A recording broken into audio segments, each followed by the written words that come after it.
पांच ज्ञान के पहले नाम मति ज्ञान, श्रुत ज्ञान, अवधि ज्ञान, मैंने पर ज्ञान और केवल ज्ञान।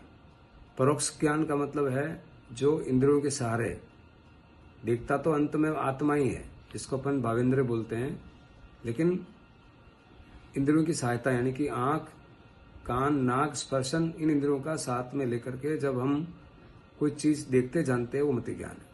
श्रुत ज्ञान मतलब वो शब्द जहाँ स्टोर हो जाते हैं, तो पास्ट मेमोरी और करंट, मति में ओनली करंट और पास्ट, और जब करंट दोनों हो जाते हैं वो आपके शब्द यानी कि श्रुत हो गए। शब्द जहाँ चले जाते हैं, जहाँ इंद्रियों की अपेक्षा नहीं रहती है, तो वो हो गया अपना अवधि ज्ञान यानी कि इमेजिनेशन। मैंने पर ज्ञान यानी कि अपने ही आत्मा, क्योंकि स्वयं पर प्रकाशक है, अपनी आत्मा अपने मन को जड़ जो वैभाविक अवस्था है अपने आत्मा की यानी कि पर्याय है, उन पर्यायों को अपना मन, आत्मन दूसरे मन को देखता है, वो मैंने पर ज्ञान।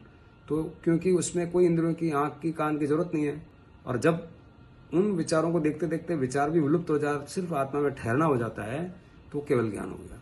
तो केवल ज्ञान, अवधि ज्ञान और मैंने पर ज्ञान, इन तीनों में कोई इंद्रियों की अपेक्षा नहीं है, फिर भी हम जानते देखते हैं, इसलिए ये डायरेक्ट ज्ञान है या प्रत्यक्ष ज्ञान है।